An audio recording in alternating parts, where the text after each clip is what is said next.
Hai semua, nama saya Ivy Erina. Saya dari BK17 dan saya daripada tim Wolverine. Hari ini tajuk saya ialah 10.5 kecederaan tisu lembut. Oke, yang pertama kita akan mengetahui pasal definisi kecederaan tisu lembut. Kecederaan yang dialami pada tisu lembut yaitu dalam badan yang merangkumi kulit, salur darah, saraf, otot, tendon, ligamen, kelenjar, dan lapisan-lapisan lain yang melindungi semua organ tubuh. Contoh kecederaan tisu lembut nih antaranya melepuh. Melepuh ini kita biasanya dapat apabila kita punya kulit di bahagian jari ini terkena minyak yang panas. Seterusnya luka. Dan yang ketiga ialah melecet. Melecet ini kita biasanya dapat di bahagian kaki akibat pemakaian kasut yang tidak selesa. Seterusnya kita beralih kepada kecederaan tisu lembut. Dia ada dua. Yang pertama akut, kecederaan akut, dan yang kedua kecederaan kronik. Kecederaan akut tisu lembut, dia akan rasa sakit pada anggota terlibat. Lepas itu dia akan mula hilang fungsi terhadap bahagian yang cedera. Ia mungkin berlaku disebabkan ada fracture ataupun retak pada tulang kita. Seterusnya dia akan menimbulkan rasa bengkak. Bukan rasa bengkak, kesan bengkak pada bahagian yang cedera. Oleh itu kita tidak akan dapat menggerakkan sendi dengan normal. Jadi bahagian yang cedera itu akan merasa lemah dan kita tidak berupaya untuk melakukan aktiviti-aktiviti. Seterusnya kecederaan kronik tisu lembut. Di sini atlet akan merasa sakit semasa bermain, semasa berehat, dan secara berterusan. Kecederaan kronik ini biasanya berlaku pada otot, tendon, dan bursa akibat pukulan bertubi-tubi, berturut-turut, terlebih regang ataupun overstretch, dan terlebih guna overuse. Seterusnya terselio ataupun sprain. Terselio merupakan kecederaan ligamen dan sendi. Dia mempunyai 3 peringkat. Peringkat yang pertama, dia akan merasa sakit ringan semasa lebih regangan apabila kita buat regangan yang lebih.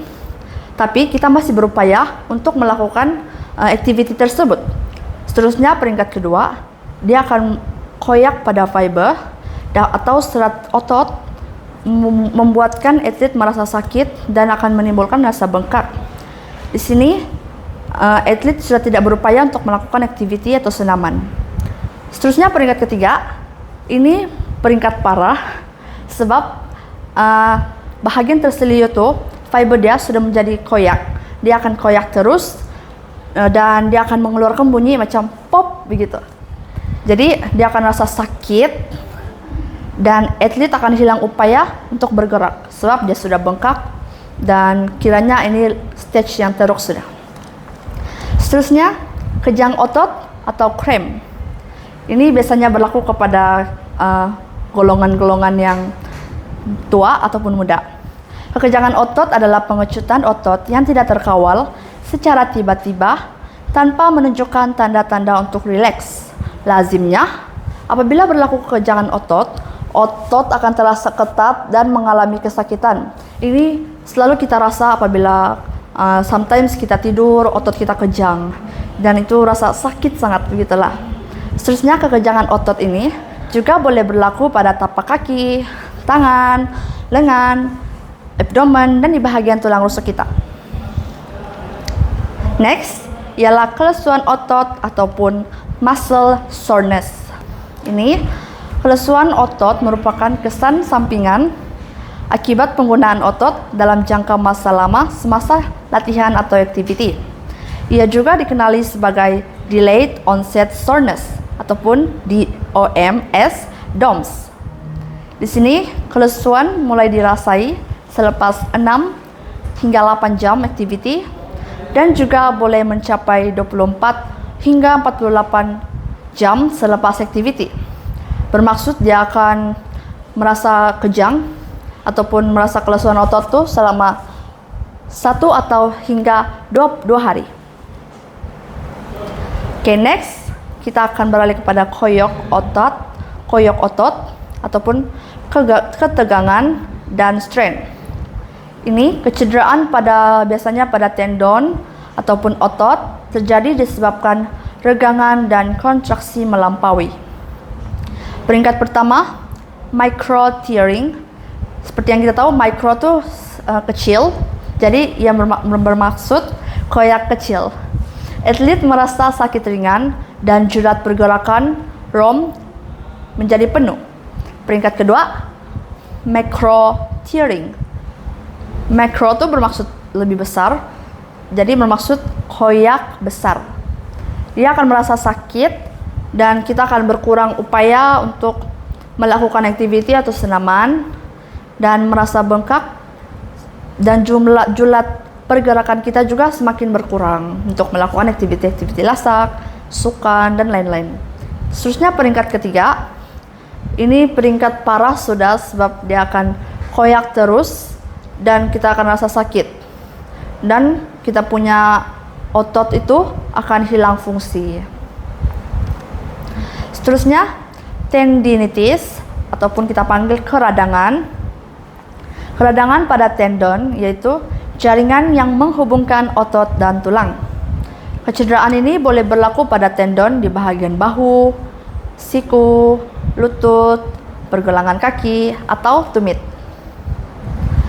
Seterusnya, antara kaidah rawatan yang kita boleh lakukan ialah RICE. R-I-C-E, bukan nasi. R ini untuk bermaksud rest, mana mangsa harus direhatkan di posisi yang selesa dan rata lah. Sebarang pergerakan yang diteruskan ditempatkan cedera akan mengakibatkan kecederaan itu semakin bertambah. Seterusnya, I bermaksud ice. Kita perlu letakkan ice di bahagian yang tercedera sebab ice ini berfungsi untuk mengurangkan rasa bengkak dan rasa sakit. Seterusnya, C, compression ataupun bermaksud tekanan, di mana kita perlu membalut bahagian yang cedera dengan pembalut ataupun bandage. Ini untuk mengelakkan bahagian cedera itu bengkak. Seterusnya, E, elevate. Maksudnya tinggikan bahagian yang cedera bagi memudahkan dan mempercepatkan pengembalian darah masuk ke jantung. Kita perlu tinggikan bahagian cedera itu sekurang-kurangnya 6 cm dari paras jantung.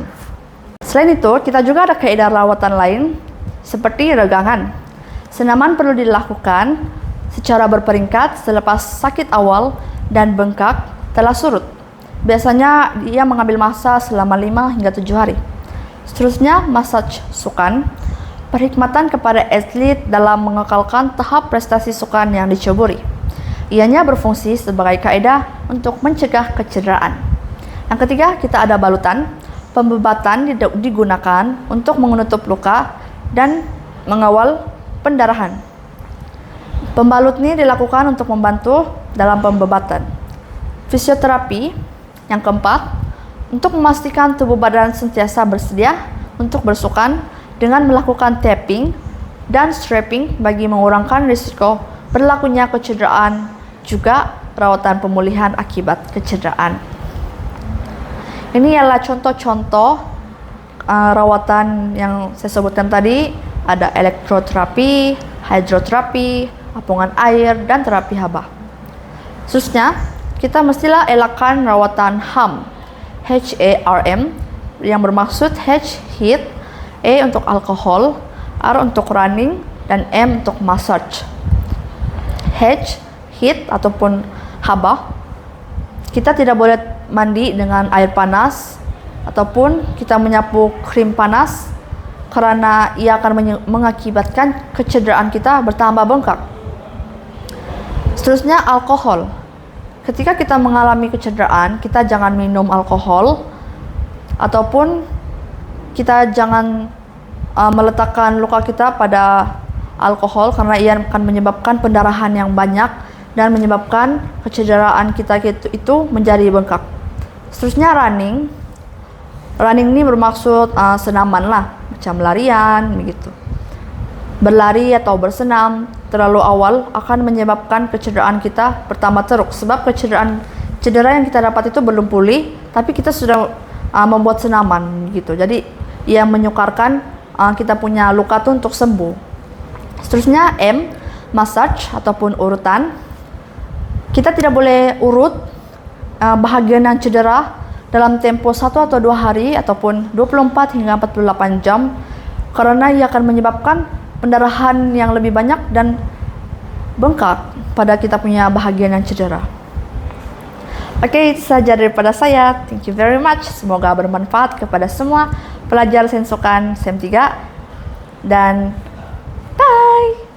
Jangan lupa like, comment, dan subscribe channel Teacher Rita. Bye.